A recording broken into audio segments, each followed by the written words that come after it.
They said Wyoming Territory was where broken people went to disappear. Grace Sullivan hoped that was true as the stagecoach rattled into Sage Creek on an October afternoon in 1883, wheels churning through mud still soft from yesterday's rain. She pressed her hand against bruised ribs, feeling the sharp stab of pain that had been her constant companion for 14 days. 14 days since Boston. 14 days since running. The other passengers had given her cautious glances throughout the journey from Cheyenne, their eyes lingering on the torn lace of her wedding dress, now gray with trail dust and stained with something darker. Blood, though whose blood no longer mattered. What mattered was the 11 cents in her pocket, the crumpled letter tucked against her chest, and the promise it contained from a man named Cole Mackenzie. A promise of safety, a promise of home, a promise from a stranger she had never seen. The stagecoach lurched to a stop outside the depot, a rough timber building that looked like it had been thrown together in an afternoon and forgotten. Grace waited for the other passengers to disembark first, 3 men in business suits heading to the new railroad offices, a woman in severe black mourning who clutched a carpetbag like it contained her entire life. Perhaps it did. Grace understood that feeling now. When the coach finally emptied, she gripped the doorframe and pulled herself up. Her legs trembled as she stepped down, and for a moment the world tilted sideways. She steadied herself against the wheel, breathing through the dizziness, tasting dust and the metallic tang of fear that never quite left her mouth anymore. The depot platform was crowded with people meeting arrivals, faces turning toward her with that particular mix of curiosity and judgment small towns reserved for strangers. Grace smoothed her ruined dress, a gesture of dignity she no longer felt, and scanned the crowd for a tall man with dark hair and calloused hands. That was how Cole Mackenzie had described himself in his letter. A working man, he had written.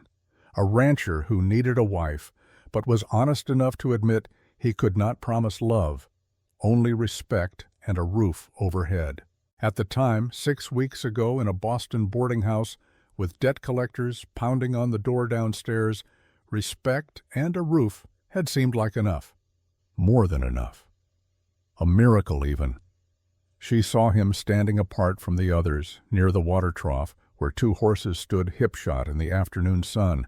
He was tall, just as he had written, easily over 6 feet, with shoulders broad enough to fill a doorway. He wore a work shirt rolled to the elbows, revealing forearms roped with muscle and cross-hatched with thin white scars. His hands, she noticed even from this distance, were large and rough, the hands of a man who worked with rope and leather and things that fought back. His face was weathered, sharp-planed, with lines carved deep around his mouth and eyes. 30 years old, he had written, though he looked older in the way men age when life has not been gentle. He was staring at her, and the expression on his face was not what she had hoped to see, not welcome, not even curiosity, just a kind of cold, hard shock that made her stomach clench with new fear. Grace forced herself to walk toward him, each step an act of will, her ribs screaming protest.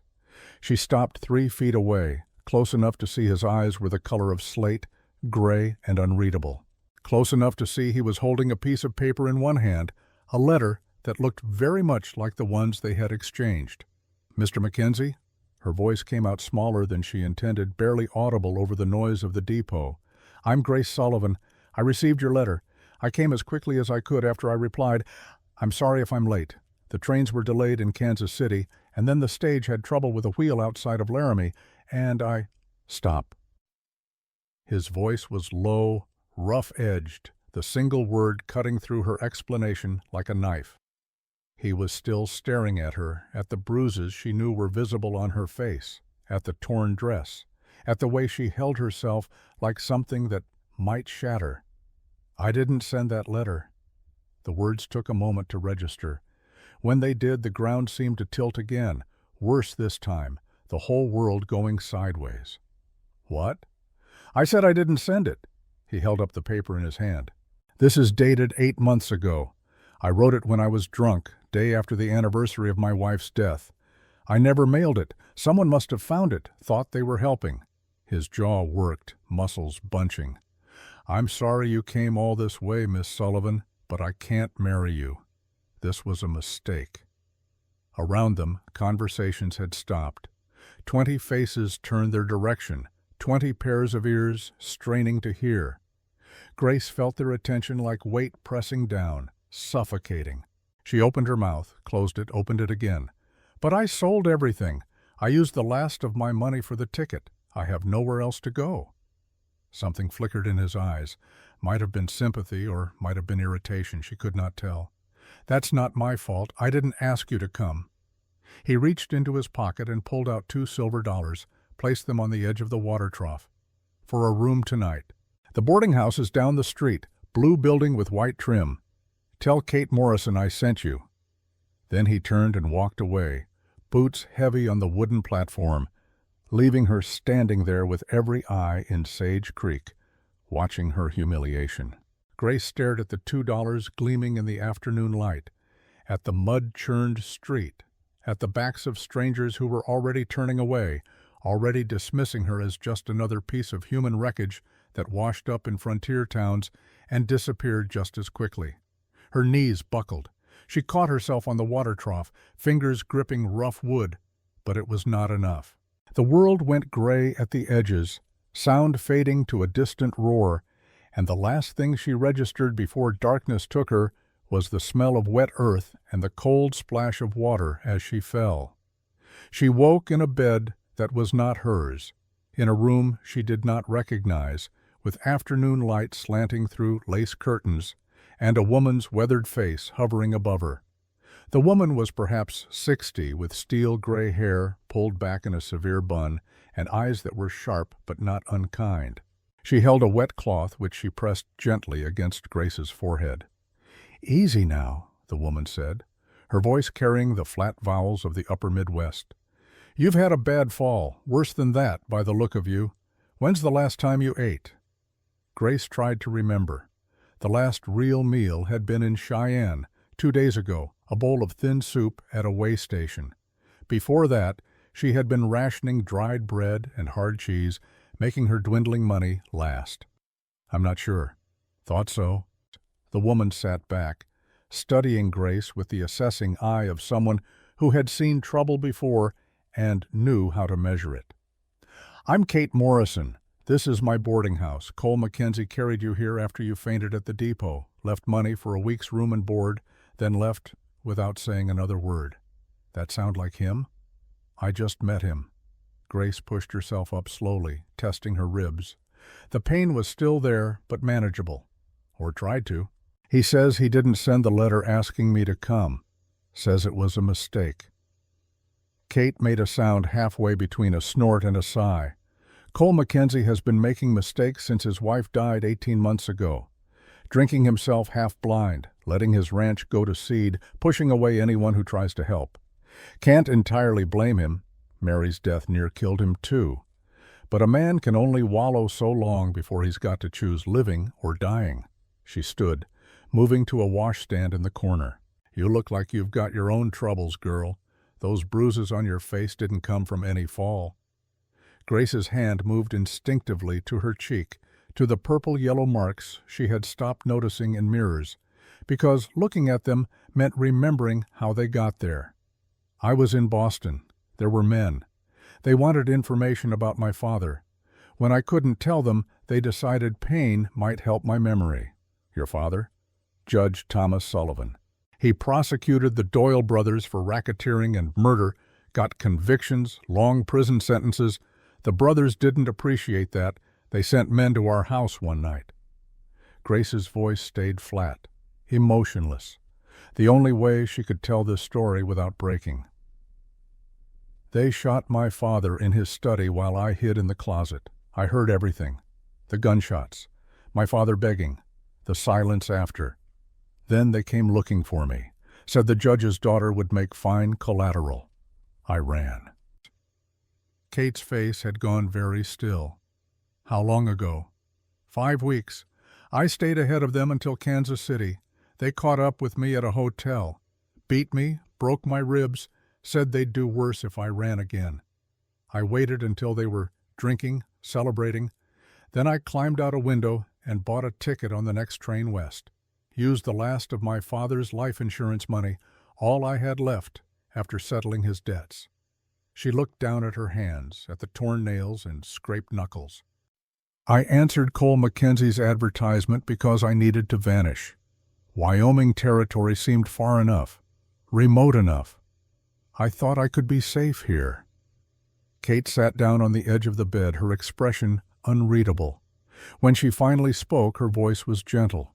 "Child, there's no such thing as safe. Not really. Just places where the danger looks different." She stood, smoothing her skirts. "But you can stay here as long as you need. Weeks paid for, and we'll figure out the rest after. Right now, you need food and rest, in that order." The food came on a wooden tray, simple but substantial. Beef stew, thick with carrots and potatoes, fresh bread still warm, butter, yellow as sunshine, and coffee strong enough to strip paint. Grace ate slowly, her stomach protesting at first, then accepting the nourishment with something close to gratitude. Kate sat in a ladder-back chair by the window, mending a shirt, her needle flashing in and out with practiced efficiency. "Tell me about Cole Mackenzie," Grace said between bites. "What kind of man turns away a mail-order bride at the depot?" "The kind whose wife died in his arms after 18 hours of labor that went wrong," Kate said without looking up from her sewing. "Mary Mackenzie was my goddaughter. Sweet girl, barely 20 when she married Cole. He worshipped her, would have given her the moon if she asked. When she got pregnant, he was over the moon himself, planning the nursery, picking names. But the baby was breech. Doc Hayes did everything he could, but out here, 40 miles from a real hospital, sometimes everything isn't enough." Mary hemorrhaged. The baby, a little girl, never took a breath. Cole held them both while they died, and something in him died too. Grace set down her spoon, her appetite fading. "That's awful." It was, still is. Cole shut down after that, threw himself into work, stopped talking to people, stopped going to church, stopped doing anything except breaking horses and drinking whiskey. That letter you got, the one asking for a mail-order bride, I'd bet my last dollar he wrote it in the bottom of a bottle and never intended to send it. But someone found it. Someone thought they were helping. Who? Kate's needle paused. "If I had to guess, Tom Redfeather. He's Cole's ranch foreman, best friend since the war. Tom's Lakota, good man, sees more than most folks. He's been worried about Cole, trying to pull him back from whatever edge he's dancing on. Sending that letter sounds exactly like something Tom would do. Interfering, but well meant." Grace absorbed this, trying to reconcile the grieving widower Kate described with the cold-eyed man who had turned her away at the depot. "Where would I find this Tom Redfeather?" "Out at the Mackenzie Ranch, most likely. It's about 3 miles north of town. Follow the main road until you see the sign." Kate looked up sharply. "Why? What are you planning?" "I'm going to get answers." Grace stood, testing her balance. The dizziness had passed, and the food had given her something she had not felt in days. Energy. Purpose. "If Tom Redfeather sent that letter pretending to be Cole Mackenzie, he put my life in danger. The men looking for me, they're not going to stop. If they track me here, if they find me because of that letter, people could die. I need to know why he did it." Kate set down her sewing. "You're not in any condition to walk 3 miles. "Then I'll take it slow. I've done harder things in the last month than walk a country road." Grace moved to the mirror above the washstand, seeing herself clearly for the first time since Boston. The woman looking back was hollow-eyed and bruised, but not broken, not yet. "Thank you for the food, Mrs. Morrison, and for the kindness. I'll pay you back when I can. Keep your money, what little you have." Kate stood, crossing to an old trunk in the corner. She rummaged through it, pulling out a simple cotton dress in dark blue, much plainer than Grace's ruined wedding gown, but whole and clean. "Wear this. That torn lace is just going to draw more attention, and take this too." She handed Grace a worn leather jacket. October in Wyoming gets cold fast. You'll need it. Grace changed quickly, the new clothes hanging loose on her frame, evidence of how much weight she had lost running.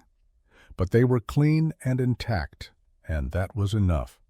She folded the wedding dress carefully, more out of habit than sentimentality. That dress represented the woman she had been 5 weeks ago, the judge's daughter who believed law and order and justice were real things that mattered. That woman was gone. The woman standing in her place was something harder, something that had learned to survive. The walk to Mackenzie Ranch was longer than 3 miles, or perhaps it just felt that way with broken ribs and exhaustion pulling at every step. The road was rutted dirt, winding through grassland that stretched to horizons so distant they seemed impossible. Grace had grown up in Boston where buildings hemmed in the sky, and you could walk for blocks without seeing more than a sliver of clouds. This openness was disorienting, beautiful, and terrifying at once. So much space, so much emptiness, so many places to hide or to be lost. The sun was sinking toward the western mountains when she finally saw the ranch sign, weathered wood with Mackenzie Ranch burned into it in rough letters. Beyond the sign, a dirt track led to a cluster of buildings. A 2-story house with a wide porch, a large barn painted red but faded to rust, several smaller outbuildings, and corrals where horses moved restlessly in the cooling air. Grace stopped at the entrance, suddenly uncertain. What was she doing here? What did she hope to accomplish? Cole Mackenzie had made his position clear. He did not want a wife. He did not want her. Coming out here uninvited was only going to make things worse. But she had nowhere else to go, and she needed answers. She walked up the track, gravel crunching under her borrowed boots. As she got closer, she heard sounds.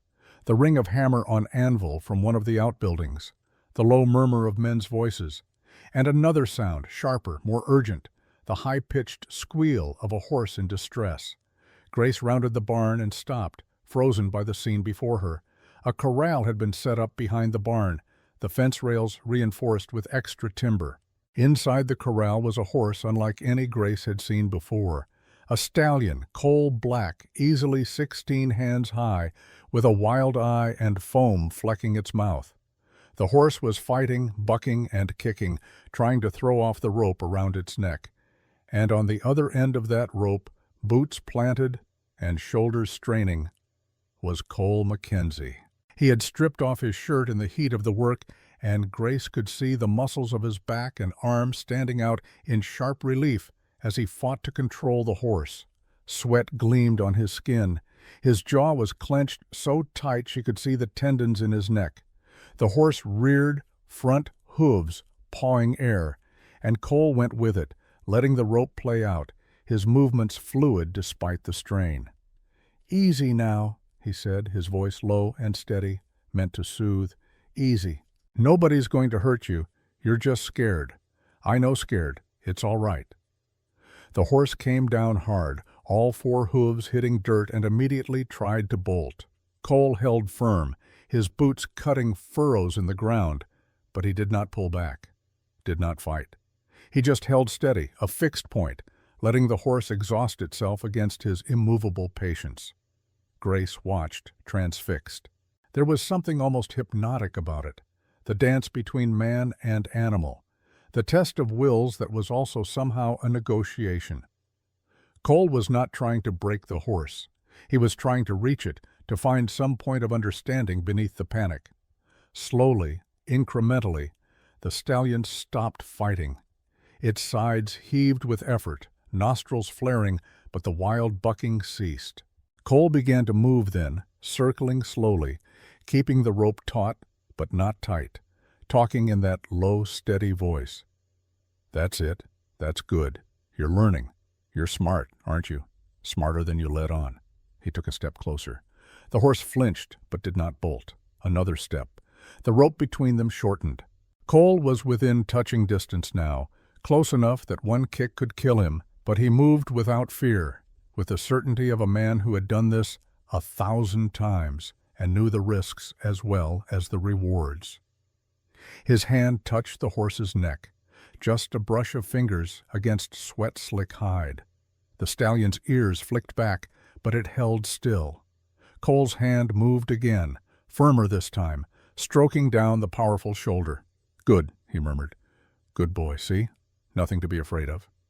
"That's beautiful work." The words were out before Grace could stop them. Cole spun around, his hand dropping from the horse, his entire body going tense with surprise. The stallion, sensing the change, shied sideways, pulling against the rope. Cole controlled it with one hand, his eyes never leaving Grace. "What are you doing here?" "I came to talk to Tom Redfeather. I was told he works for you." Cole's expression darkened. He turned back to the horse, stroking its neck again, calming it. "Tom's in town picking up supplies. Won't be back until tomorrow."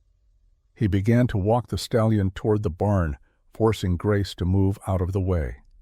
"You shouldn't have come out here. I needed answers." "There are no answers, just a mistake that can't be unmade." He led the horse into the barn, into a stall reinforced with heavy timber. The stallion went reluctantly, still skittish, but it went. Cole removed the rope, closed the stall door, and leaned against it, his breathing still heavy from exertion. In the dim light of the barn, the scars on his chest and arms were more visible, a roadmap of old injuries. "You should go back to town, Miss Sullivan. Kate will take care of you until you can afford a ticket somewhere else. East, probably. Back where you came from." "I can't go back." The words came out harsher than she intended. "The men who killed my father, they're looking for me. If I go back to Boston, they'll find me. They'll kill me too." He looked at her then, really looked at her, his eyes moving over the bruises on her face, the careful way she held her ribs.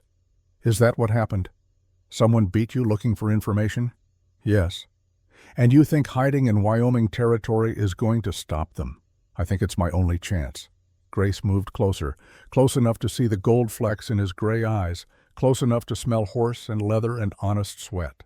"Mr. Mackenzie, I'm not asking you to marry me. I understand that letter was sent without your knowledge or consent. But I am asking for a chance. I can work, I can keep books, I can cook, I can clean. I saw your ranch house from the road. It looks like it hasn't had a woman's care in a long time. Your corrals need mending. Your barn could use whitewash. I can do those things. In exchange for room and board, nothing else." He stared at her for a long moment, his face unreadable. Then he shook his head. "No." "Why not?" "Because I don't need help. I don't need company. I don't need anything except to be left alone to do my work." He pushed past her, heading for the door. "Go back to town, Miss Sullivan. This conversation is over. I have 11 cents. The words stopped him. Grace pulled the coins from her pocket, held them up. They gleamed dully in the fading light. 11 cents. That's all I have left in the world. It won't buy me a ticket anywhere. It won't buy me more than a couple of days' food. And when it's gone, I'll have nothing except whatever I can earn or steal or beg. So I'm asking one more time. Please, give me a chance." Cole turned back, and for the first time, she saw something other than cold indifference in his face. Weariness, deep, bone-tired weariness that had nothing to do with breaking horses and everything to do with a burden he had been carrying too long. "Why me? Why my ranch? There are other places in Sage Creek that need workers." "Because your letter promised safety. Because I'm desperate enough to hold a stranger to a promise he didn't make. Because I looked at you fighting that horse, and I saw someone who understands what it's like to be trapped and scared and fighting just to survive." Grace took a breath. "And because I have nowhere else to go." The silence stretched between them, broken only by the restless movements of horses in their stalls and the distant hammer still ringing from the forge. Grace watched emotions flicker across Cole's face, too quick to name, before they settled back into that hard, closed expression that seemed to be his default. "1 week," he finally said. "You can stay 1 week, work for your keep, sleep in the spare room upstairs. After that, we'll see. No promises, no expectations.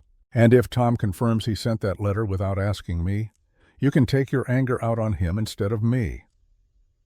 It was not what Grace had hoped for. It was barely an acknowledgement, but it was something. A foothold. A chance. Thank you. Don't thank me yet. Cole grabbed his shirt from where he had left it on a fence post, shrugging it on.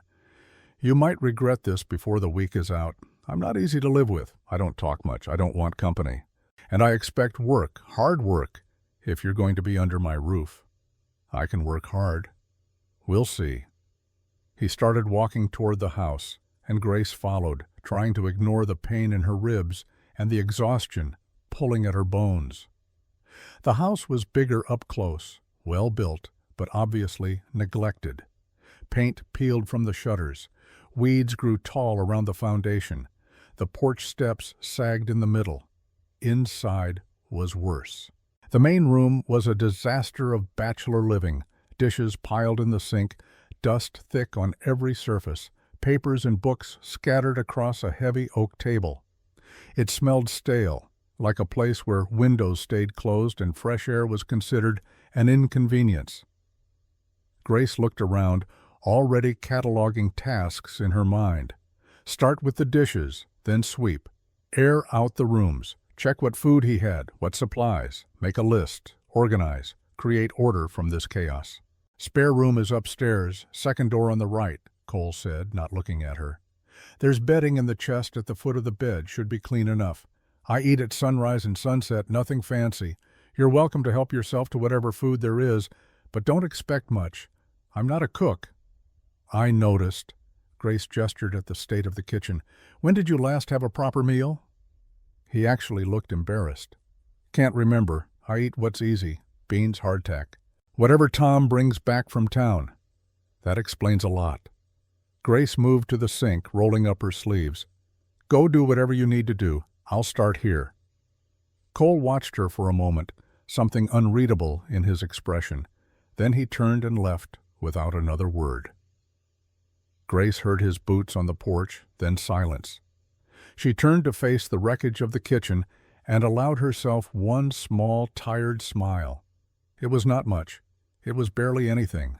But for the first time since Boston, since her father's blood soaking into expensive carpet, since hands in the dark and pain and terror, she had something to do, a purpose, a place, however temporary, however grudging, to exist. Grace Sullivan had arrived in Wyoming territory with 11 cents and a lie. Now she had a week to turn that into something real. She looked at the pile of dirty dishes and thought, I've done harder things. Then she found soap and started scrubbing and tried very hard not to think about the men who might still be looking for her, or the cold-eyed rancher who had given her shelter but not welcome, or the fact that in 1 week's time she might be right back where she started, alone, hunted, with nowhere left to run. The sun rose over Mackenzie Ranch in shades of gold and amber, painting the grassland in colors so vivid they seemed unreal. Grace woke to that light streaming through a window she had scrubbed clean the night before, burning away cobwebs and years of neglect. Her body ached in a dozen places, ribs protesting every breath, hands raw from hours of cleaning, but her mind felt clearer than it had in weeks. She had slept without nightmares for the first time since Boston. Perhaps exhaustion was its own kind of mercy. She dressed quickly in the borrowed clothes Kate Morrison had given her and made her way downstairs. The kitchen looked different in morning light, still rough but no longer abandoned. She had worked until past midnight, washing every dish, scrubbing every surface, sweeping away the accumulation of a man who had stopped caring about his surroundings. The room still needed work. The floorboards wanted proper mopping, and the curtains needed washing. But it was a start. Order emerging from chaos. Cole was already awake. She found him in the barn, mucking out stalls with the methodical efficiency of a man who had done this work 1,000 times. He looked up when she entered, his expression unreadable in the dim light. "You're up early?" "So are you." Grace moved closer, careful not to spook the horses. The black stallion from yesterday watched her with wary eyes from its reinforced stall. "What do you want me to start with?" He leaned on the pitchfork, studying her. "You serious about working? This isn't Boston society, Miss Sullivan. Ranch work is hard. Hot in summer, cold in winter, and it never stops. Animals need feeding whether you feel like it or not. Fences need mending in rain or shine. You sure you're up for that? I cleaned your kitchen last night until I couldn't feel my hands. I think I can handle ranch work. Something that might have been respect flickered in his eyes. All right then. There's a room off the back of the house, used to be my wife's office. It's full of papers, ledgers, correspondence I haven't looked at in over a year. If you're good with books like you said, start there. Figure out what I owe, what's owed to me, what can be salvaged from the mess. He turned back to his work. Breakfast is in an hour. There's eggs in the cold box, bacon in the larder, coffee on the stove if you want it. Grace found the office exactly as he described. A small room with a window overlooking the eastern pasture, lined with shelves that held ledgers and files and loose papers stacked in precarious towers. A desk sat in the center, buried under more papers, and a kerosene lamp waited on the corner, wick trimmed and ready. Someone had cared about this room once. The attention to detail was evident in the carefully labeled shelves, the organized filing system that had since collapsed into disorder. Mary Mackenzie's touch, Grace thought. The ghost of the woman who had lived here before, whose death had unmade everything. She lit the lamp against the shadows and began to dig through the chaos. Bills unpaid, invoices unsent, contracts expired, bank statements unopened. It was a financial disaster, the kind that could sink a ranch in a matter of months if left unattended. Grace pulled out a clean ledger from one of the shelves and started making lists. Money owed to Cole, money Cole owed to others, assets, liabilities. The basic skeleton of a business that was barely surviving. An hour later, Cole appeared in the doorway with 2 plates of food. Eggs fried hard, bacon crispy, bread toasted dark. He set one plate on the desk next to her, keeping the other for himself. Thought you might be hungry. Thank you. Grace took the plate, suddenly aware she was starving. You didn't have to bring it to me. You're working. Seemed fair. He leaned against the doorframe, eating, standing up in the way of men who had learned not to waste time on sitting. Find anything useful in there? I found a lot of things, none of them particularly useful. Grace swallowed a bite of egg. Mr. Mackenzie, when's the last time you looked at your accounts? His jaw tightened. Before Mary died. That's what I thought. You're owed over $800 from various buyers. Horses sold but never paid for. Stud fees collected but not deposited. On the other side, you owe about $300 in outstanding bills. Feed suppliers, the blacksmith, taxes to the territory. The net puts you ahead, but only if you can collect what's owed. People don't pay out here like they do back east. It's understood things take time. Some of these invoices are over 2 years old. That's not taking time. That's theft. Grace pulled out a specific paper, one that had caught her eye. Vernon Bass. He owes you $200 for 3 horses purchased in the spring of 1881. That's 2.5 years ago. Have you asked him for payment? Cole's expression went hard. Bass and I don't talk. Why not?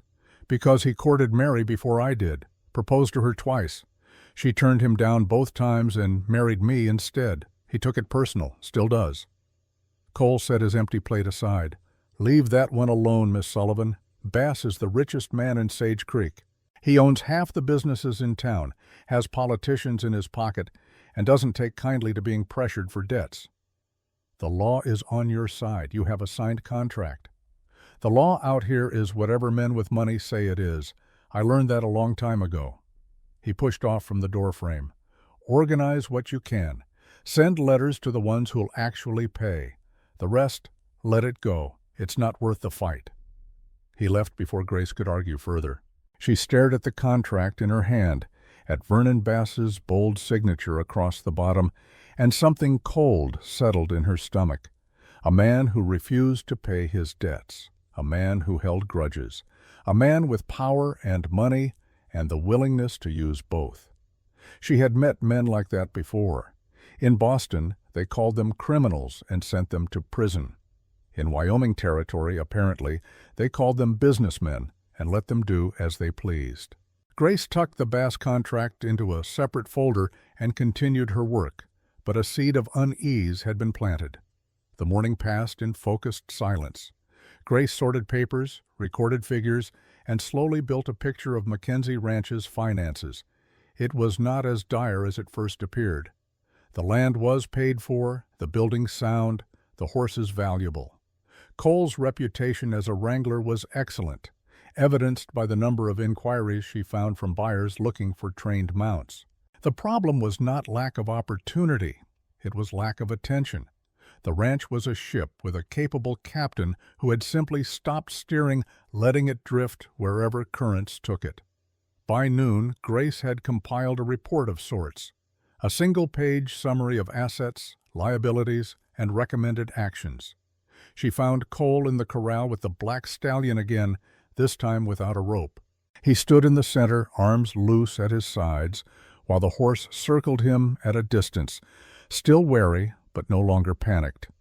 "You've got a visitor coming?" Grace called from the fence. "Rider on the north road." Cole glanced that direction, eyes narrowing against the sun. A moment later, Grace heard it too, the steady beat of hooves on packed earth, a single horse and rider, moving at an easy canter. The man who appeared around the barn was unlike anyone Grace had seen before. Tall and lean, perhaps 55, with weathered copper skin and long black hair streaked with silver, worn in 2 braids down his back. He dressed in a mix of styles, buckskin pants, and a cotton work shirt, with a wide-brimmed hat that had seen better days. His face was all sharp angles and deep lines, the kind earned from years of sun and wind and hard living. But his eyes, dark and intelligent, held warmth. "Tom Redfeather," Cole said, his voice tight. "You're back early. Got what we needed faster than expected. Thought I'd come straight here instead of town."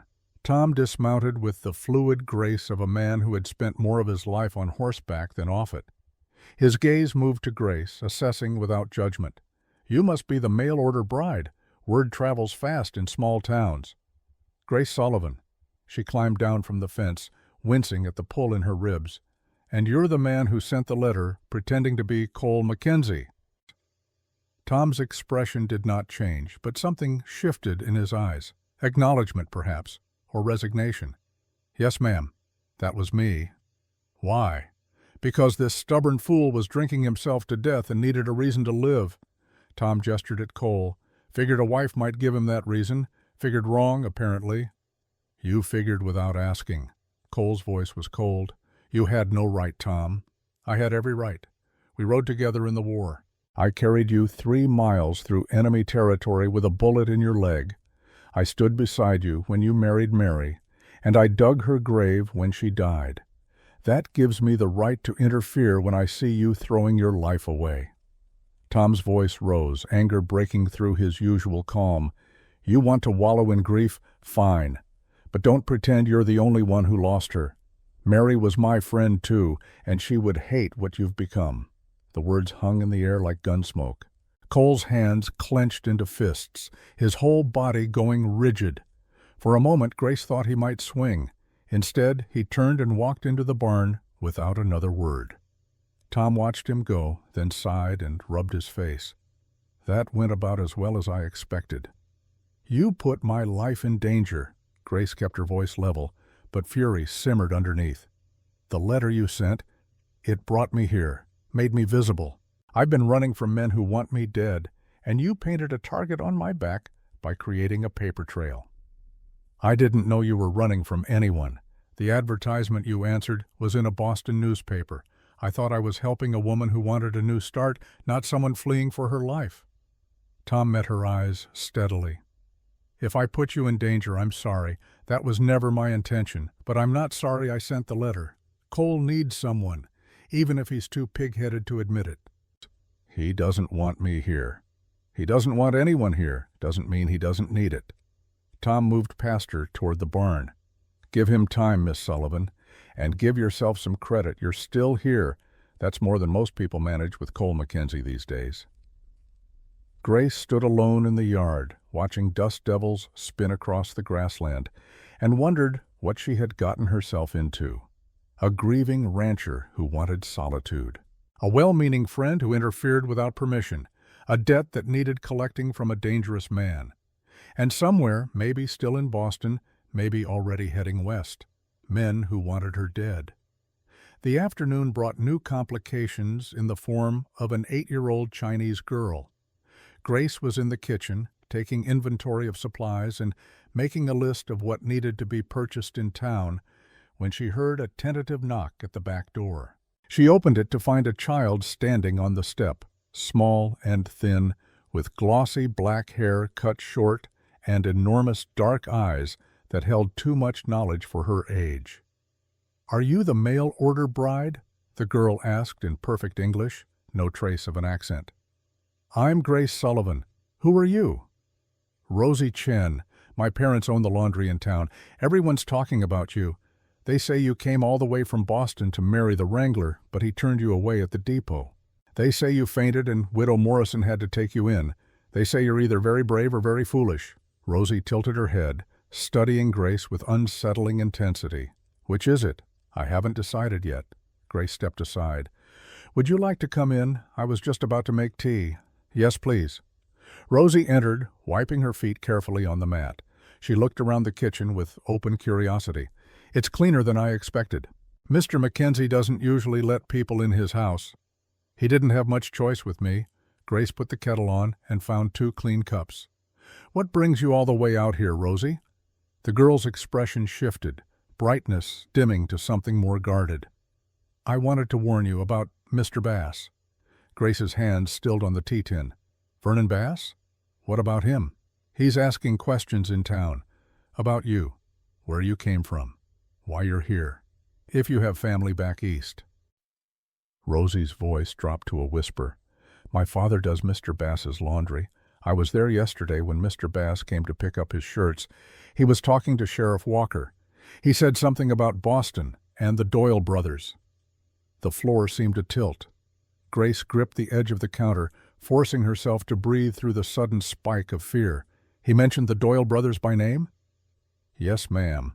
I don't know who they are, but the way Mr. Bass said it, it sounded important. Like he was checking on something." Rosie's eyes were grave. "My parents taught me to notice things, to listen when white men think Chinese children are invisible. I've learned a lot that way, and I've learned that Mr. Bass is a dangerous man." "Why do you say that?" Rosie looked away, suddenly fascinated by her hands. "I saw something 3 months ago, behind our laundry, late at night. I couldn't sleep, so I was looking out my window." She paused, and when she continued, her voice was barely audible. "I saw Mr. Bass shoot a man. A cowboy named Jack Hartley shot him in the chest. Then Sheriff Walker came and they dragged the body away. I watched them bury it behind the old feed store." Grace sat down hard, the tea forgotten. "You saw Vernon Bass murder someone?" "Yes, ma'am." "Did you tell anyone?" "I tried to tell my father. He told me to forget what I saw, said speaking up would only get our family killed. He's probably right. Mr. Bass owns half the town. Sheriff Walker does whatever Mr. Bass tells him. Who would believe a Chinese girl over them?" Rosie finally looked up, and Grace saw tears glittering in her eyes. "But I can't forget. Every time I see Mr. Bass walk down the street, every time he comes to our shop, I remember that man falling. I remember the blood, and I think about what happens to people who cross him." Grace reached across the table and took Rosie's small hand in hers. "You were very brave to tell me this. I'm telling you so you'll be careful. Mr. Bass doesn't like people asking questions. And if he's already asking about you, about Boston, about the Doyle brothers, that means he knows something, or wants to know something. Either way, you're in danger." The kettle began to whistle. Grace stood on shaking legs and poured the water, going through the motions mechanically while her mind raced. Vernon Bass was not just a wealthy rancher who refused to pay his debts. He was a murderer. And now he was investigating her, digging into her past, connecting dots that should have stayed disconnected. The Doyle brothers had reach. They had money, and they had made it clear they wanted Judge Sullivan's daughter found. If Bass was working with them, if he had been contacted to look for a woman matching her description, then her time in Wyoming Territory might be much shorter than she had hoped. "Rosie," Grace said carefully, "the man Bass killed, Jack Hartley. Do you know why? I heard them talking after. Mr. Bass said something about Jack threatening to tell people about a land deal. Said Jack's brother would never forgive him. Then he laughed and said it didn't matter because dead men don't talk." Rosie accepted the tea Grace offered, wrapping both hands around the warm cup. "Miss Sullivan, if you're running from bad men, you should keep running. Sage Creek isn't safe, not with Mr. Bass here." "I'm tired of running, Rosie, and I have nowhere left to go." Grace sat back down, her own tea cooling untouched. "But thank you for the warning. I'll be careful." They finished their tea in silence, two people carrying secrets too heavy for their shoulders. When Rosie left, slipping out the back door as quietly as she had come, Grace stood at the window and watched her disappear down the road toward town. A child forced to witness murder. A child carrying that burden alone because speaking truth was more dangerous than staying silent. Grace understood that feeling all too well. That evening, Cole returned to the house after dark, exhausted from a day spent working with horses. He found Grace at the kitchen table surrounded by papers, writing letters by lamplight. She had changed into a simple work dress Kate Morrison must have provided, her hair pulled back in a practical bun, and she looked utterly focused on her task. "You're still at it?" "Almost done." Grace signed her name to the bottom of a letter and set it aside to dry. "I've written to everyone who owes you money. Polite reminders of outstanding debts, requests for payment within 30 days, references to original contracts except Vernon Bass. That one I'm hand-delivering tomorrow." Cole's expression darkened. "I told you to leave that alone. And I'm choosing not to. $200 would go a long way toward getting this ranch back on solid ground. You're owed that money legally. There's no reason not to collect it. I gave you a reason. Bass is dangerous. So I've heard." Grace stood, gathering the letters into a neat stack. "I also heard he's been asking questions about me in town, about Boston, about the Doyle brothers, which suggests he's not just a rich rancher refusing to pay debts. He's something worse." Cole went very still. "Where did you hear that?" "Rosie Chen came by this afternoon. She wanted to warn me." Grace met his eyes steadily. "She also told me she witnessed Bass murder a man 3 months ago, a cowboy named Jack Hartley. Shot him behind the laundry and buried him with Sheriff Walker's help. You know anything about that?" "Jack Hartley disappeared in July. His family thought he drifted north looking for work. There were rumors he'd gotten into trouble with Bass over some land deal, but nothing concrete." Cole moved to the window, staring out at darkness. "If Rosie saw what she says she saw, she's in danger. Bass doesn't leave witnesses. Which is why she hasn't told anyone but her father, who told her to keep quiet. And now, me." Grace joined him at the window. "Mr. Mackenzie, I think we need to talk honestly about what we're both facing here. You have a ranch that's failing because you've been too grief-stricken to run it properly. You have a man who owes you money but is actually a murderer with connections to corrupt law enforcement. I have men from Boston hunting me because my father prosecuted their criminal organization. And now those two situations are intersecting because Bass is asking questions that will lead those men directly to me. We're both in trouble. The question is whether we're going to face it separately or together." Cole looked at her for a long moment, shadows playing across his face, highlighting the hard lines age and grief had carved there. "Together implies a partnership. You've been here one day where I cleaned your house, organized your financial records, discovered you're owed enough money to save your ranch, and learned the man refusing to pay you is a killer who's investigating my past. That's a productive day by anyone's standards." Grace crossed her arms. "I'm not asking you to care about me. I'm asking you to recognize that our problems are connected now, whether we like it or not. Bess is the link. He's the threat to both of us, which means we're safer dealing with him together than alone. You don't know what you're asking. Going after Bass means going against the entire power structure of Sage Creek, the sheriff, the businessman, everyone who benefits from keeping things the way they are. I watched my father take on the Doyle brothers knowing it could cost him his life.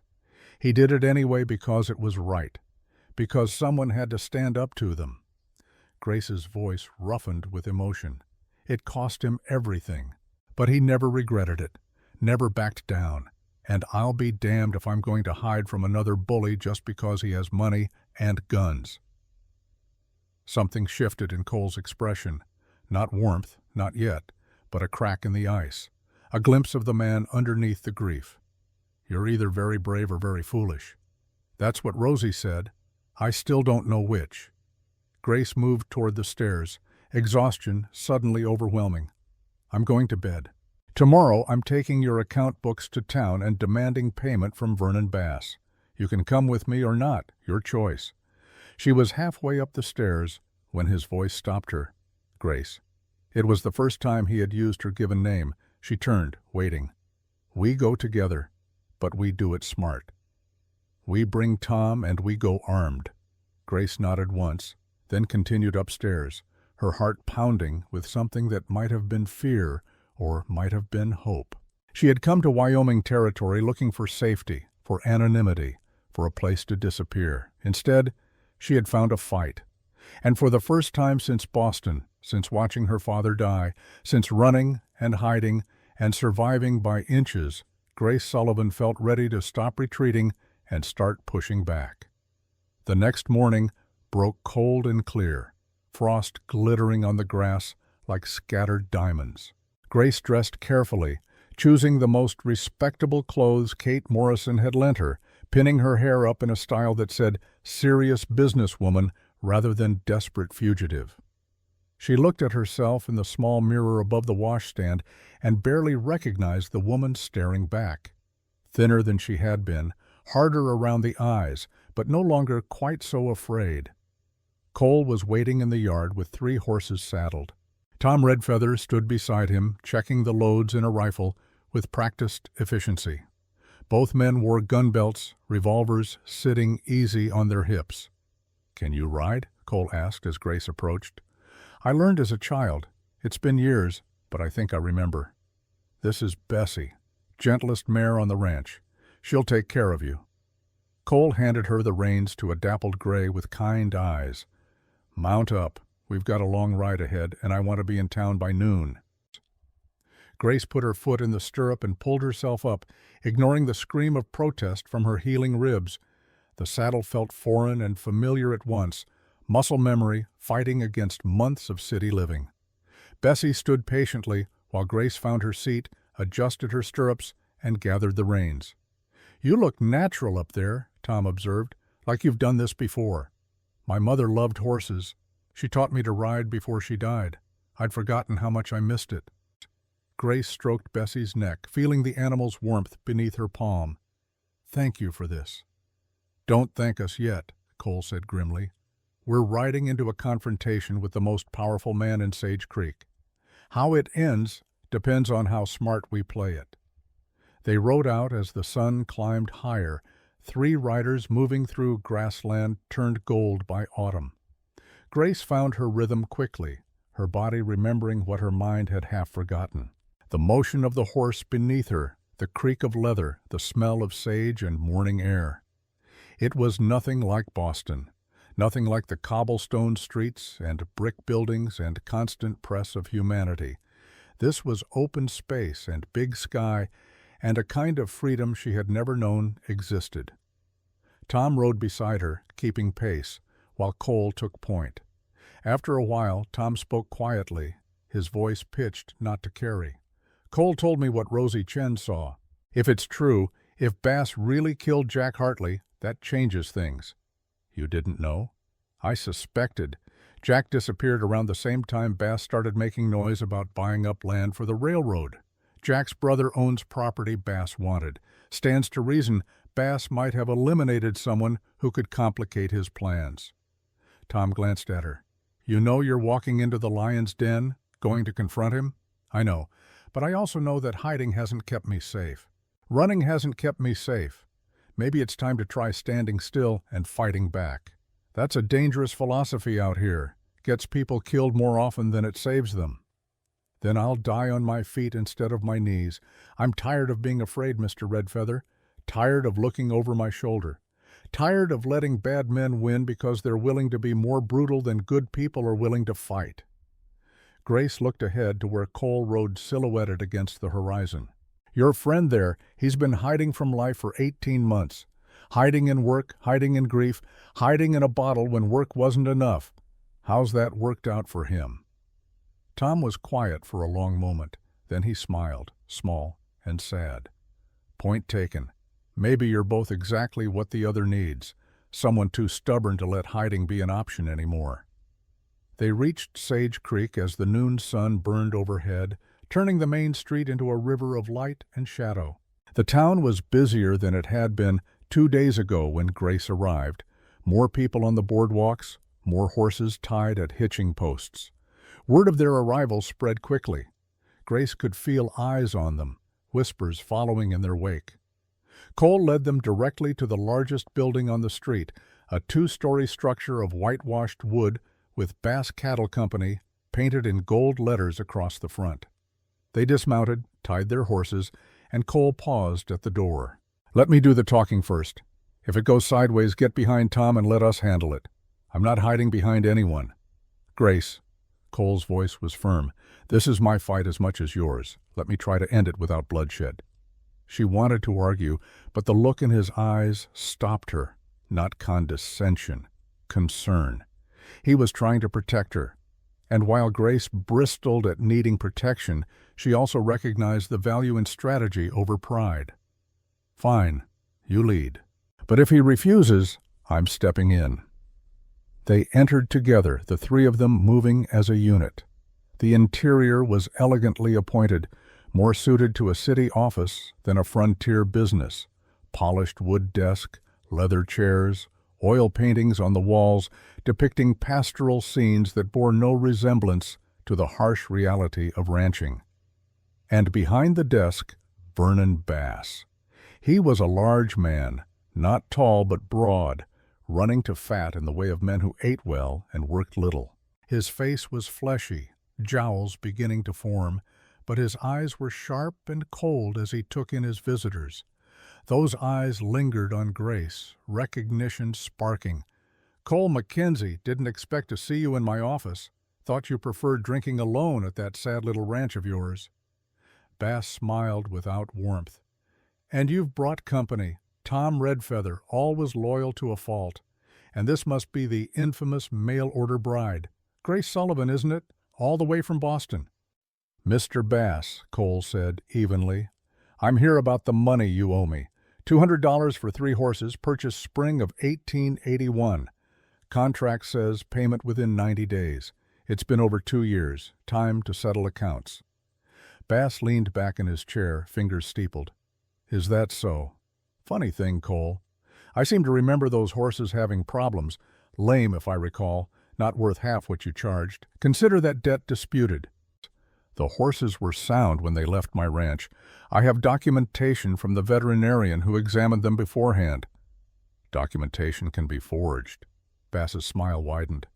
Tell you what, instead of arguing over old debts, why don't we talk about newer concerns, like why you've got a wanted fugitive working for you? The temperature in the room dropped 10 degrees. Grace felt her pulse spike, blood roaring in her ears. I don't know what you're talking about, Cole said carefully. Don't you? See, I got an interesting telegram yesterday from associates in Boston, the Doyle Brothers organization. They're looking for a woman, Judge Sullivan's daughter. Seems she witnessed her father's murder and fled west. There's a reward for information leading to her capture, $500. Bass's eyes locked on Grace. That's more than double what you claim I owe you, Cole. Seems like turning her in would be the smart business decision. Grace's hand moved instinctively toward the small pistol hidden in her skirt pocket, the one Tom had given her before they left the ranch. Tom shifted slightly, his own hand dropping to his gun belt. Cole remained perfectly still, his voice deadly calm when he spoke. "You turn her in, Vernon, and I'll make sure everyone in Sage Creek knows what Rosie Chen saw 3 months ago. A little Chinese girl watching you murder Jack Hartley in cold blood, watching you and Sheriff Walker bury the body. That information gets out, even your money won't protect you. Federal marshals don't look kindly on murder, especially when there's a witness." Bass's smile vanished. His face went red, then white, rage and calculation warring for dominance. "You're bluffing. No one would believe a Chinese child over me." "Maybe, maybe not. But are you willing to risk it? Federal investigation, your businesses examined, your deals scrutinized. How much illegal activity would they uncover if they started digging, Vernon? How many bodies might they find?" Cole took a step forward. "Here's what's going to happen. You're going to forget you ever heard about Grace Sullivan. You're going to pay me the $200 you owe, plus interest, and you're going to leave my ranch, my people, and my business alone. In exchange, I'll keep Rosie Chen's testimony to myself. Mutually assured destruction. You let us be, we let you be." The silence stretched taut as a bowstring. Bass's hand moved toward a desk drawer, and Tom's gun appeared so fast it seemed to materialize from thin air. Barrel aimed steady at Bass's head. "I wouldn't," Tom said softly. Bass froze. His eyes moved from Tom to Cole to Grace, measuring odds, calculating outcomes. Finally he laughed, a harsh, bitter sound. "You've grown some spine, Mackenzie. Grief must agree with you. Fine. Take your money. Take your fugitive. But don't think this is over. The Doyle brothers are persistent. They'll find her eventually. And when they do, I'll be first in line to say I told you so."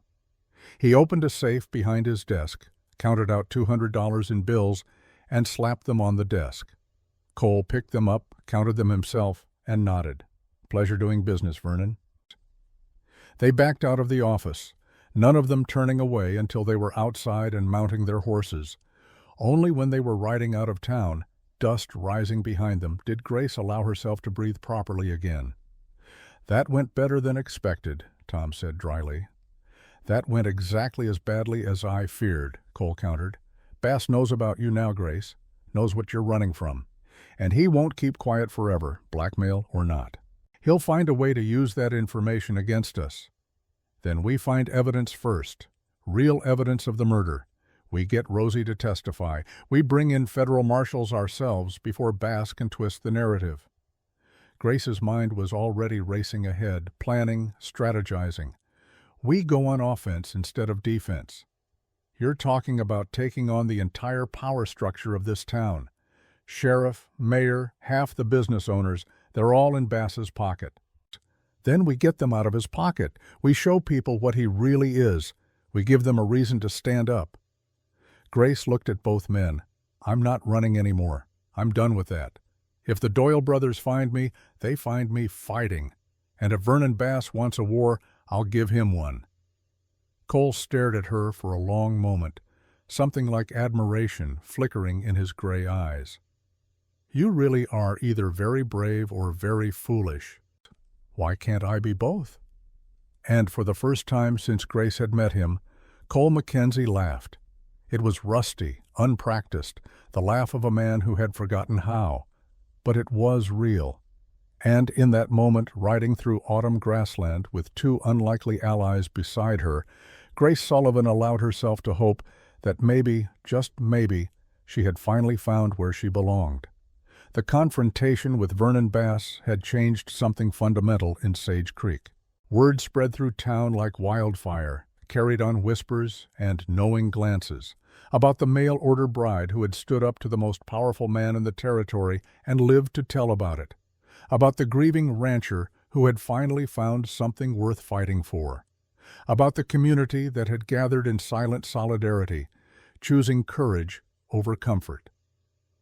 But Grace Sullivan knew better than to mistake one victory for the end of the war. She had seen her father prosecute men like Vernon Bass in Boston.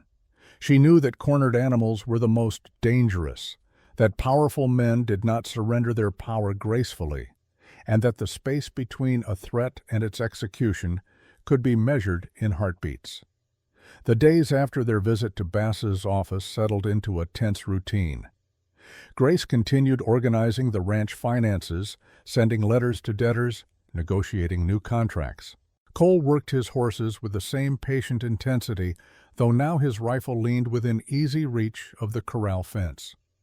Tom Redfeather slept in the barn, his bedroll positioned where he could see both the house and the approach road.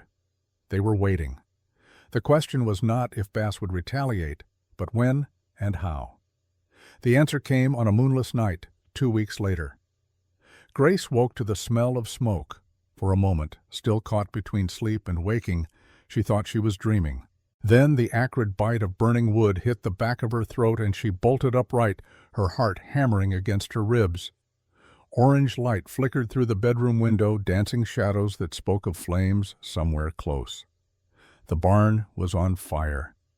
She ran downstairs in her nightdress, bare feet slapping against wood floors, and burst through the front door to see Cole and Tom already racing toward the inferno. The barn had been transformed into a tower of flame, fire licking up the walls and consuming the roof in great hungry gulps. Inside, horses screamed in terror, the sound piercing through the roar of combustion. Grace's body moved before her mind could catch up. She grabbed a bucket from the porch and ran toward the water trough, her hands shaking as she filled it and threw the contents uselessly toward flames that laughed at such pitiful resistance. Around her, Cole and Tom were opening stall doors, leading panicked horses out into the night, their faces streaked with soot and sweat. "How many are left?" Grace screamed over the noise. "3. Back stalls."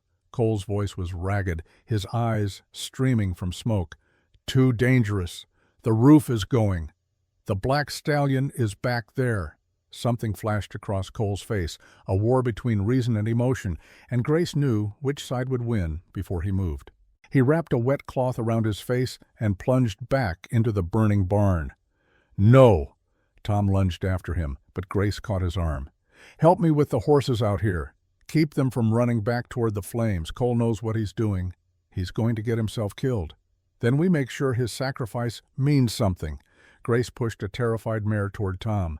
"Get them to the far pasture, away from the heat. Go." Seconds stretched into eternities. Grace worked mechanically, moving horses, throwing water that evaporated before it touched wood, her eyes never leaving the barn entrance where Cole had disappeared.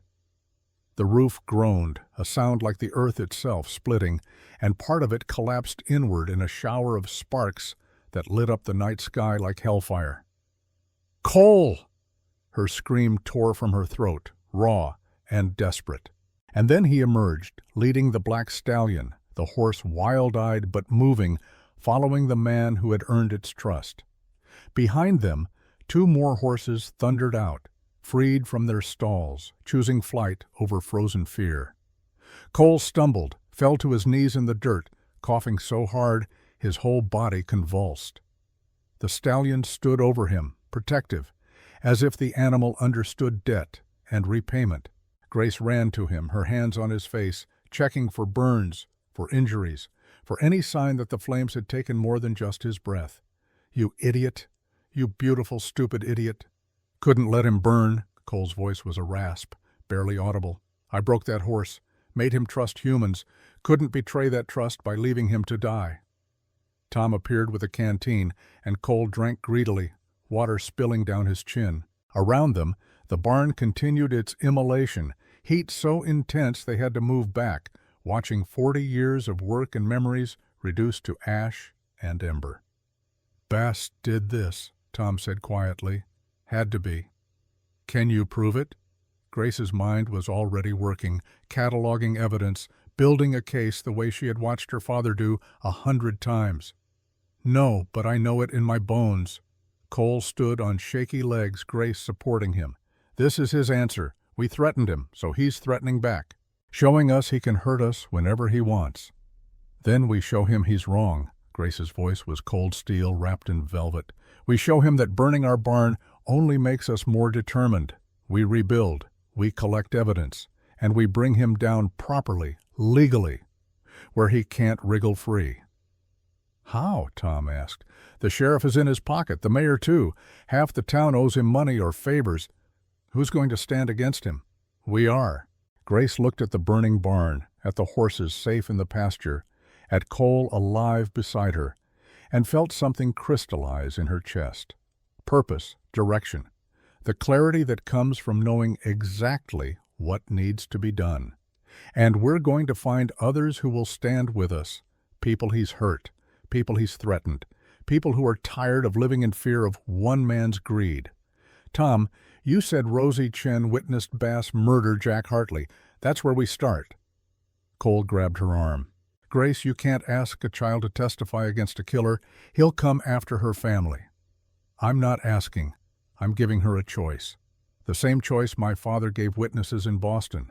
Stand up and risk everything, or stay silent and let evil win. Some of them chose silence.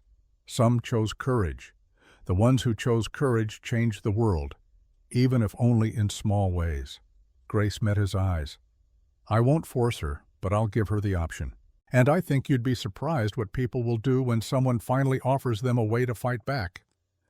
Dawn came gray and cold, revealing the full extent of the destruction. The barn was gone, reduced to a smoking skeleton of charred timbers and twisted metal. The horses stood huddled in the far pasture, traumatized, but alive. Cole walked through the ruins, his face unreadable, poking at debris with a stick. Kerosene, he said, holding up a fragment of broken glass. They splashed it on the walls, made sure it would burn hot and fast. He looked at Grace. This wasn't just arson. It was attempted murder. If we'd been sleeping in the barn like Tom usually does, we'd be dead. Where was Tom last night? I convinced him to take the spare room, told him I was worried about him getting sick from the cold. Cole's jaw tightened. If I hadn't, he'd be ash right now. They knew his routine. They planned for it. Grace felt ice settle in her stomach. This was not just retaliation. This was execution, planned and deliberate, meant to look like an accident. Vernon Bass was not playing games anymore. He was eliminating threats. We need to get Rosie Chen to safety, Grace said. If Bass knows we're investigating Jack Hartley's murder, if he suspects she's a witness, her family is in danger.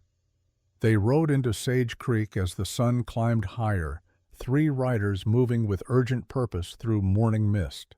The town was just beginning to wake, shop owners opening shutters, the smell of fresh bread drifting from the bakery. Everything looked normal, peaceful, as if evil were not walking these same streets wearing a respectable face. The Chen family laundry sat on the edge of town, a modest building with steam rising from the back, where massive copper boilers heated water for washing. Grace dismounted and knocked on the front door, aware of curious eyes watching from nearby windows. Mrs. Chen answered, a small woman with graying hair and suspicious eyes. We need to speak with Rosie, Grace said. It's urgent. It's about Vernon Bass. Mrs. Chen's face went carefully blank. My daughter is a child. She knows nothing about grown-up business. Please, we're not here to cause trouble. We're here to prevent it. Grace kept her voice gentle but firm. Bass burned our barn last night. He's escalating. If Rosie witnessed what we think she witnessed, her silence won't protect her. It will only delay the inevitable. But if she speaks now, if she tells the truth before a federal marshal, she might save lives, including her own. Mrs. Chen studied Grace for a long moment, weighing risks, calculating odds. Finally, she stepped aside. Come in. But if my husband asks, you were never here. Rosie Chen sat at a small table in the back room, working on arithmetic problems with the focused intensity of a good student. She looked up when they entered, and Grace saw recognition flash in her eyes. Recognition and something else. Relief, perhaps, that someone was finally taking her seriously. You came about what I saw, Rosie said. Not a question, a statement. Yes, and I need to know if you're willing to testify to it. Not to the sheriff, he's corrupt, but to a federal marshal from Cheyenne. Someone who can actually bring charges that will stick. Grace sat down across from her, meeting the child's eyes with respect and honesty. I won't lie to you, Rosie, this is dangerous. Bass has already shown he's willing to kill to protect his secrets. If you do this, your family might be targeted. You might be targeted, but you'll also have protection, federal protection, and you'll be doing something incredibly brave. You'll be standing up for Jack Hartley, who can't speak for himself anymore. You'll be making sure his death means something. Rosie's small hands clenched into fists on the table. I dream about it every night. I see the gunfire. I see him fall. I hear the sound he made. Her voice was steady, but her eyes glistened with unshed tears. My father says staying quiet keeps us safe, but I don't feel safe. I feel like a coward, like I'm letting a bad man win because I'm too scared to stop him. You're not a coward. You're 8 years old. You shouldn't have to be brave about things like murder. That's a burden adults should carry. Grace reached across the table, not touching, but offering. But if you choose to carry it anyway, if you choose to speak truth even when it's terrifying, then you'll be the bravest person I've ever met. Braver than me, braver than your father, braver than anyone in this town.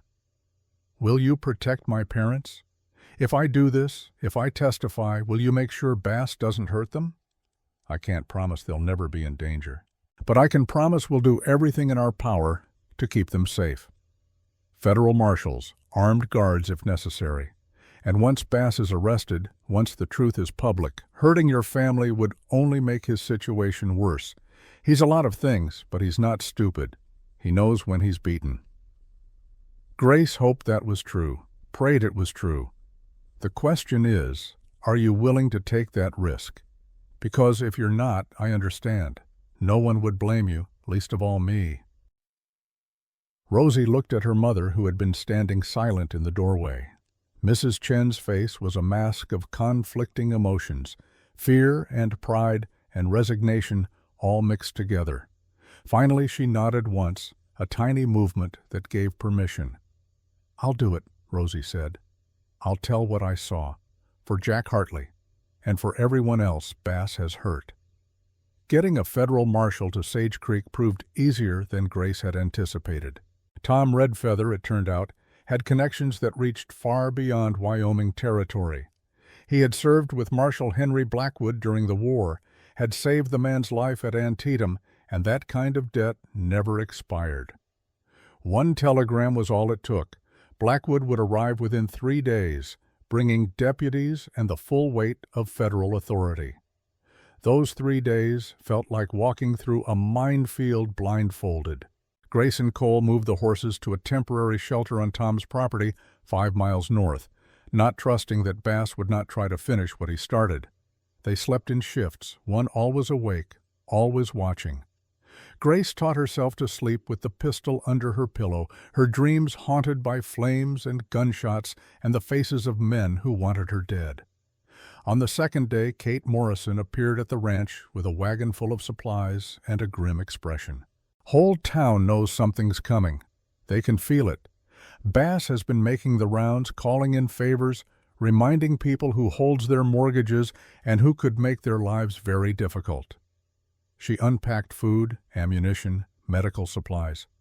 But there are others, quiet ones, people who've been hurt by Bass over the years and are ready to speak up if someone gives them protection to do it. I've been making a list. She handed Grace a piece of paper with names written in careful script. 15 people. Some Grace recognized, shopkeepers and farmers she had seen in town.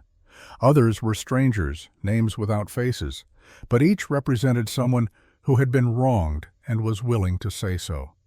This is incredible, Grace breathed. How did you convince them? I told them the truth, that a federal marshal is coming, that a little girl is brave enough to testify against Bass, that if she can do it, maybe they can too. Shame is a powerful motivator when wielded correctly. Kate's smile was sharp. And I reminded them that Bass is just one man. He seems invincible because we've all agreed to pretend he is. But strip away the fear, strip away the corruption he's bought, and he's just a bully with money. And bullies fall when people finally stand up to them. You're an extraordinary woman, Kate Morrison.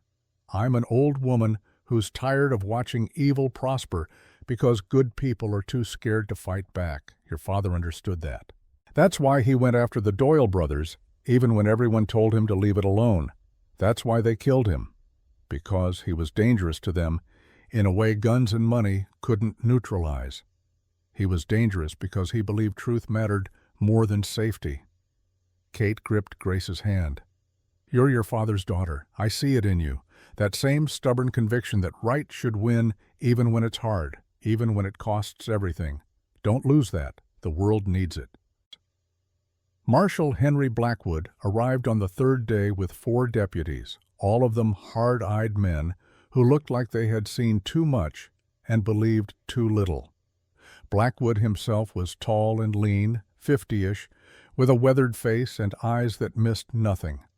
He set up operations in the boarding house, turning Kate's sitting room into a command center, and began taking statements. Rosie Chen testified first, her account delivered in a clear, unwavering voice that belied her 8 years. She described in detail what she had seen that night behind the laundry. The argument between Bass and Jack Hartley, the gun appearing in Bass's hand, the shot, the way Hartley had fallen, the arrival of Sheriff Walker to help dispose of the body. "And you're certain it was Vernon Bass?" Blackwood asked, his tone gentle but thorough. "Yes, sir. I saw his face in the lamplight from our window, and I heard his voice. He said something about Jack's brother never forgiving him. Then he laughed and said it didn't matter because dead men don't talk." Grace watched Blackwood's face as he listened, saw the moment he made his decision. This child was telling the truth, and he was going to act on it. "Thank you, Rosie. You've been very brave. I'm going to have Deputy Morrison stay with your family for the next few days. Anyone tries to bother you, he'll handle it." "Understood." The other testimonies followed, a parade of Bass's victims coming forward like floodwater breaching a dam. The farmer whose land Bass had stolen through fraudulent contracts, the widow whose husband had died in mysterious circumstances after refusing to sell his water rights, the shopkeeper who had been beaten by Bass's men for speaking against him at a town meeting. Each story added another nail to Bass's coffin, building a case so overwhelming that even corrupt judges would struggle to ignore it. Grace testified last, telling her own story, her father's murder, the Doyle brothers, the men who had hunted her across half a continent. And finally, Bass's threat to turn her in, his admission that he had been in contact with Boston criminals, his willingness to sell her life for $500. "Do you have proof of this communication?" Blackwood asked. "No, but Sheriff Walker was present during the conversation, and Bass keeps ledgers of all his business dealings. If you search his office, I'd bet money you find records of telegrams sent to Boston. He's too arrogant to think he needs to hide his tracks." Blackwood smiled, a predator's expression. "Then I guess we'll be paying Mr. Bass a visit. Miss Sullivan, I'll need you to stay close. You're a material witness, and given what you've told me about your situation, I'm placing you under federal protection until we sort this out. That means you don't go anywhere without a deputy escort. Understood?" "Understood." The arrest happened at noon the next day, timed for maximum visibility. Blackwood and his deputies rode straight to Bass's office in the center of town, with half of Sage Creek's population gathering to watch. Grace stood on the boardwalk with Cole and Tom, her heart hammering against her ribs, watching history unfold. Bass was at his desk when they entered, confident and comfortable in his domain. That confidence shattered when Blackwood slapped an arrest warrant on his desk. "Vernon Bass, you're under arrest for the murder of Jack Hartley, conspiracy to commit murder, fraud, intimidation of witnesses, and about 15 other charges I don't have time to read right now. You have the right to remain silent, though I doubt you'll use it. You're also welcome to resist, though I wouldn't recommend it. My deputies get twitchy when people resist." Bess's face went through a spectrum of colors, from white to red to purple. This is outrageous. I'm a respected businessman, a pillar of this community. You can't just waltz in here and arrest me based on lies from disgruntled employees and vengeful women. I can and I am. And if those are lies, you'll have plenty of opportunity to prove it in court. But between you and me, Mr. Bass, I've been investigating you for 6 months. I know about the land fraud. I know about the railroad kickbacks. I know about at least 3 other murders you've been connected to, though Hartley is the one where we have the best evidence. You're done. The only question left is whether you hang or spend the rest of your life in prison. That was when Bass made his move. His hand dove into his desk drawer, emerging with a nickel-plated revolver, and for one frozen instant, Grace saw her death again. Not the bullet that had missed in Boston, not the flames that Cole had pulled her from, but the bullet that would end her story right here, right now, in front of witnesses who could do nothing but watch. Cole moved faster than thought. He threw himself between Grace and the gun, his body a shield for the second time in 2 weeks. But this time, Tom Redfeather was faster still. His shot caught Bass in the shoulder, spinning him around, the revolver clattering to the floor. Bass fell, clutching his wound, blood seeping between his fingers, his face twisted with rage and pain, and the terrible realization that he had finally, irrevocably, lost. That was stupid, Blackwood observed mildly, pressing a cloth against Bass's wound to slow the bleeding.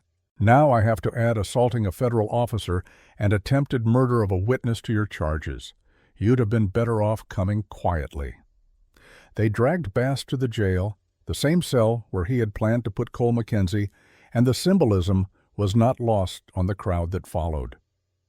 Grace stood in the street, shaking with reaction, Cole's arms around her, and watched Vernon Bass's empire crumble in the space of an afternoon.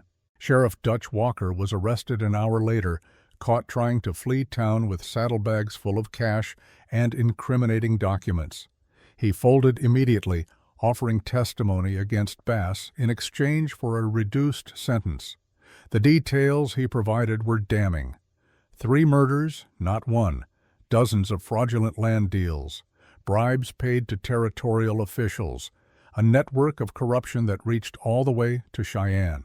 The trial took place 6 weeks later, moved to the territorial capital because no one trusted a Sage Creek jury to be impartial. Grace testified again, this time in a proper courtroom, her voice steady as she recounted Bass's threats and Walker's complicity.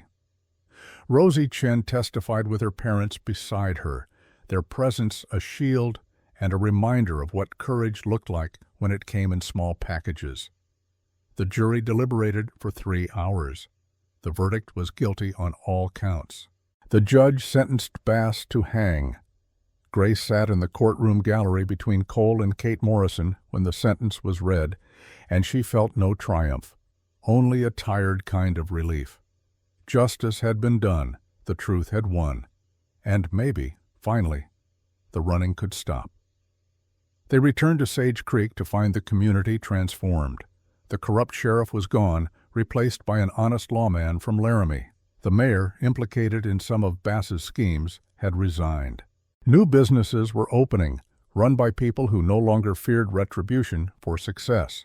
The town was learning to breathe again, rediscovering what it felt like to live without fear's constant weight. Cole and Grace rebuilt the barn with help from half the town, neighbors showing up with lumber and nails and the labor of hands that wanted to contribute to something good. It rose from the ashes, bigger and stronger than before, a testament to resilience and community, and the stubborn refusal to let evil have the final word. On a cold October morning, exactly 1 year after Grace Sullivan had arrived in Sage Creek with 11 cents and a prayer, she and Cole Mackenzie stood before Father Patrick in the new barn, surrounded by everyone who mattered, and spoke vows that meant something deeper than words could capture. I, Cole Mackenzie, take you, Grace, to be my wife, not because a letter said I should, not because circumstances forced it, but because you gave me back my life when I had forgotten why living mattered. Because you're brave and stubborn and refuse to give up even when giving up would be easier. Because somewhere between that first day and this one, I fell in love with you, and I can't imagine my future without you in it." Grace's eyes were wet, her voice steady. "I, Grace Sullivan, take you, Cole, to be my husband, because you gave me sanctuary when I had nowhere else to run, because you taught me that safety isn't found in hiding, but in standing beside someone who will fight for you.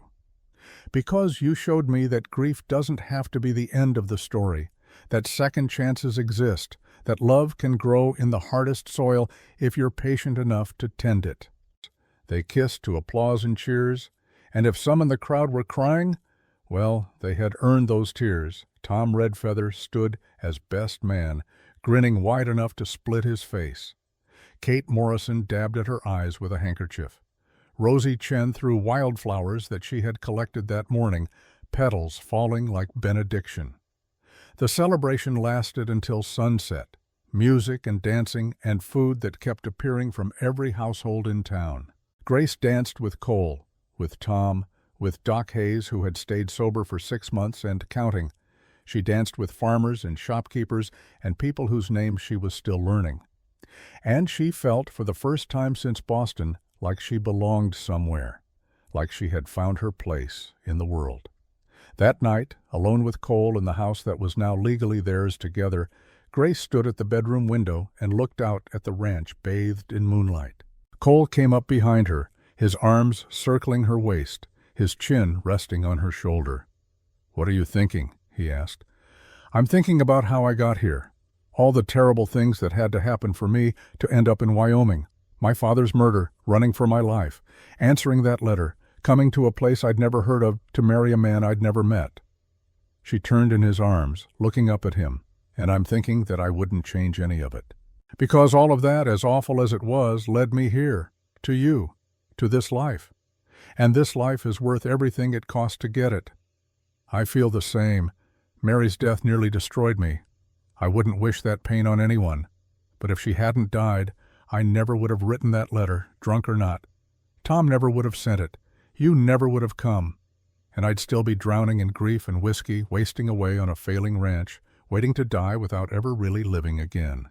He kissed her forehead. "I loved Mary. I'll always love her. But I love you too.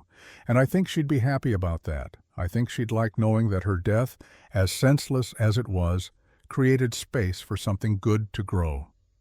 They made love that night, with the tenderness of people who understood how fragile happiness could be, how easily it could be lost, how precious it was when you found it. And afterward, wrapped in each other and blankets, Grace let herself believe in futures and possibilities and all the beautiful mundane days that stretched ahead. The ranch prospered beyond anything Cole had imagined. His reputation as a horse trainer spread across 3 territories, bringing buyers from as far as California and Texas. Grace's skill with contracts and negotiations turned those buyers into repeat customers, building relationships that ensured steady income even in hard years. They expanded to 2,000 acres, hired 6 ranch hands, and became one of the most successful operations in Wyoming. But success was measured in more than land and money. It was measured in the school they funded in Sage Creek, ensuring children like Rosie Chen had access to education regardless of their parents' wealth. In the community center they built, where town meetings could happen in a space not owned by any one powerful person. In the legal aid office Grace established, helping people navigate contracts and disputes without needing expensive lawyers. Rosie Chen grew up to become a teacher, the first Chinese-American woman in Wyoming Territory to graduate from normal school. She taught in the very building Grace had funded, shaping young minds and proving that courage planted in childhood could bloom into extraordinary things. Kate Morrison lived to 83, presiding over her boarding house until the day she died peacefully in her sleep, surrounded by people who had become family. Her funeral drew the entire town, a testament to a life lived in service of others. Doc Hayes stayed sober for the rest of his life, dedicating his final years to training younger physicians and documenting frontier medicine. His textbook became required reading at medical schools in San Francisco and Chicago, his legacy extending far beyond the small town where he had found redemption.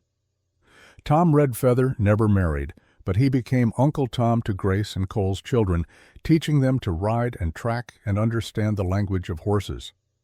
He was family in every way that mattered, bound not by blood, but by shared struggle and mutual respect. And 40 years after Grace Sullivan arrived in Sage Creek with 11 cents and desperation in her heart, she sat on the porch of her home and watched the sun set over land that had become as much a part of her as her own heartbeat. Cole sat beside her, his hair silver now, his hands gnarled with arthritis but still strong, still capable. They did not talk much these days. After 4 decades together, they had learned the language of silence, the comfortable quiet of people who understood each other without needing words. In the distance, their grandchildren played in the yard, 6 of them ranging from 3 to 12, the children of Mary and Thomas who had grown up to build their own lives on this same land. Mary taught school in Sage Creek, following Rosie Chen's example. Thomas ran the ranch alongside his father, learning the business of horses and land with the same patient thoroughness Cole had once shown him. "Do you ever regret it?" Cole asked, as he had asked 100 times over the years, the question a ritual between them. Grace smiled, the same answer she always gave. "Not for a single second. I came here with nothing and found everything. I ran from death and found life. I answered a letter that was never meant to be sent and discovered exactly where I was always supposed to be." A stagecoach rolled into Sage Creek in the distance, dust rising behind it in the evening light. Grace watched it and wondered if someone on board was running from something, searching for something, hoping for something, the way she once had. She hoped they found it. She hoped this land would be as generous to them as it had been to her, as brutal and beautiful and ultimately forgiving. Because Wyoming Territory was where broken people came to disappear. But sometimes, if they were very brave and very lucky, it was also where they came back together, where they healed, where they discovered that the worst things in life could lead to the best things, that pain could be a doorway instead of a dead end, that love could be found in the most unexpected places if you were willing to risk everything to claim it. Grace Sullivan had arrived in Wyoming Territory with 11 cents and a desperate hope. Grace Mackenzie sat on her porch with 2 children, 6 grandchildren, a thriving ranch, and a love that had been forged in fire and emerged unbreakable. She had come west to disappear.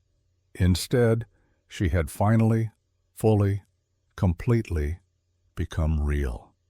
The sun sank below the mountains, painting the sky in shades of gold and crimson and purple, and Grace Mackenzie smiled, knowing that every hard step of the journey had been worth it for this moment, this peace, this life, this home.